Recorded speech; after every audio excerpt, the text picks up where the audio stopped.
hampir menyambar tubuh pocong itu 3 kali. Aku sangat jelas melihatnya dengan mata kepalaku sendiri. Dan herannya, dari mana datangnya petir itu? Padahal langit malam cerah sekali.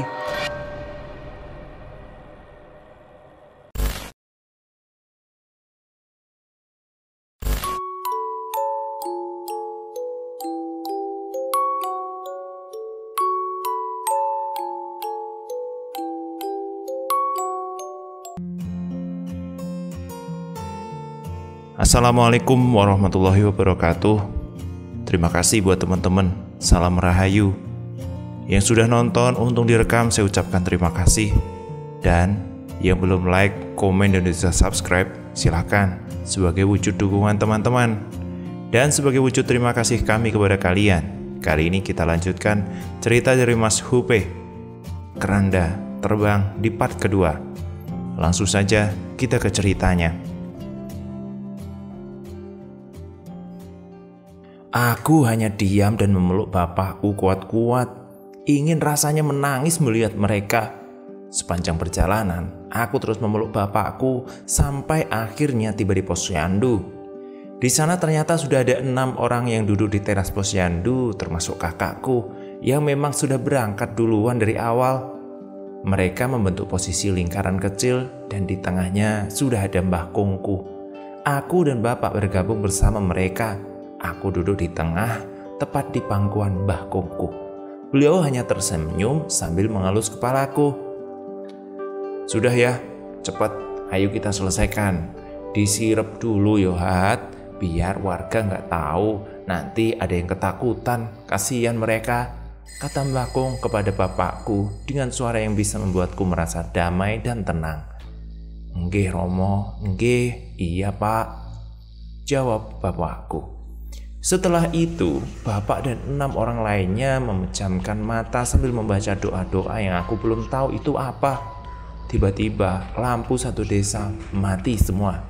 Anehnya, hanya lampu di atas kami yang menyala. Bahkan di dalam posyandu semua lampu mati dan benar-benar hanya lampu di atas kami yang menyala. Sudah Pak, silakan, kata bapak ke Mbah Kong. Mbah Kong hanya diam kemudian membaca doa-doa sambil mengelus kepalaku.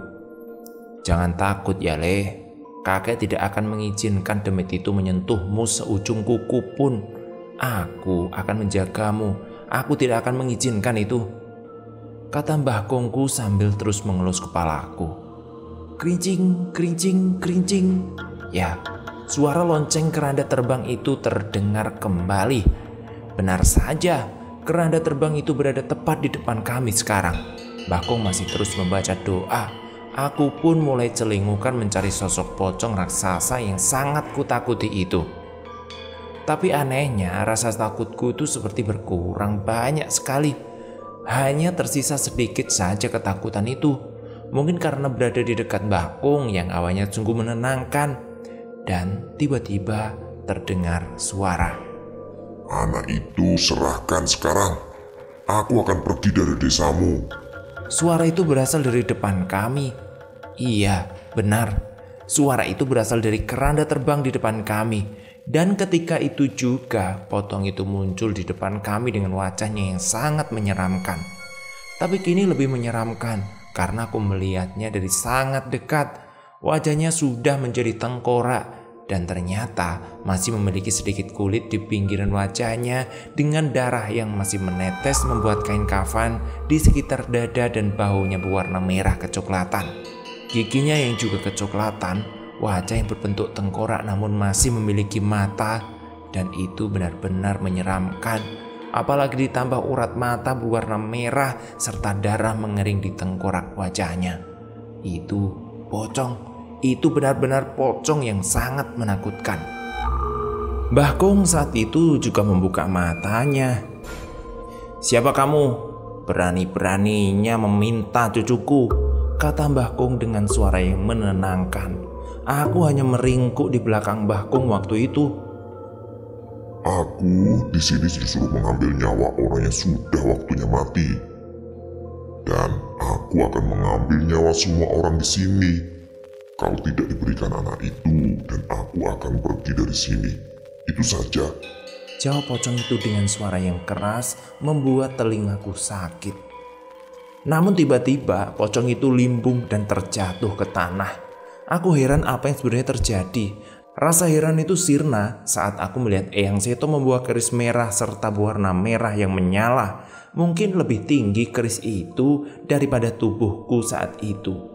Dan Mbak Putri juga datang saat itu. Namun yang membuatku lebih terkejut, di belakang Eyang Seto banyak sekali demit yang membantu layaknya prajurit. Mungkin ratusan atau ribuan, entahlah, pokoknya banyak sekali. Kamu berani menyenggol anak cucuku? Aku habisi sampai ke yang ngirim kamu. Maju, aku akan habisin kalian di sini. Suara Eyang Seto yang biasa aku dengar lembut kini terdengar menggelegar bagaikan petir menyambar. Pocong itu pun melayang dan kembali berdiri. Meskipun terbang ke arahku, namun Mbah Kung dengan sigap memelukku sambil membaca mantra. Hong hilaeng sang hyang kolo kang katon sung umadep sun umarep singkir sumingkir. Kurang lebih seperti itu doa yang diucapkan Mbah Kung, entah apa dan maksudnya apa. Kenapa aku langsung bisa menghafal doa itu di kepala aku ya?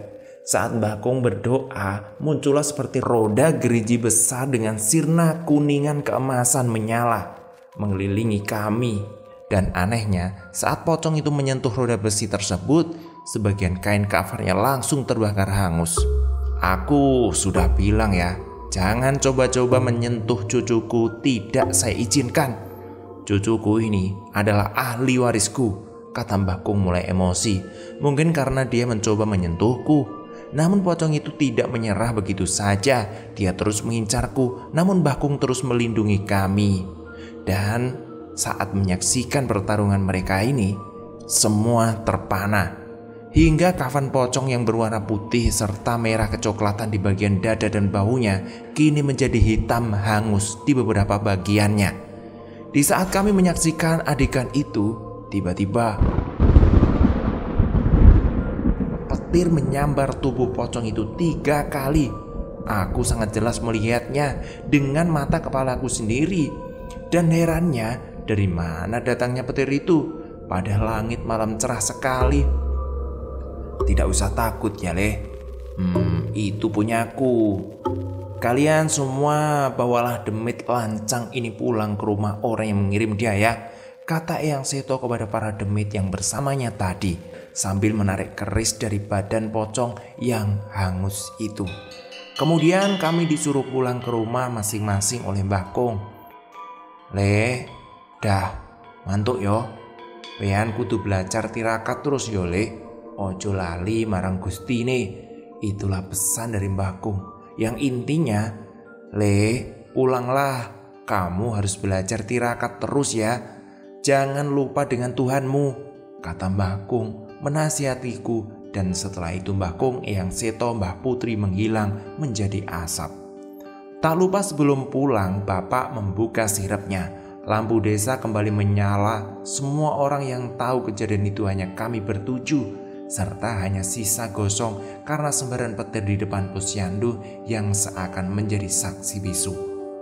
Keesok harinya di desa tetangga terdengar berita bahwa salah satu warga mereka rumahnya hangus tersambar petir bersama dengan seorang pria pemilik rumah itu.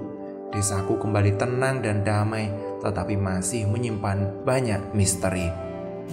Cerita ini tamat. Terima kasih buat yang sudah mendengarkan.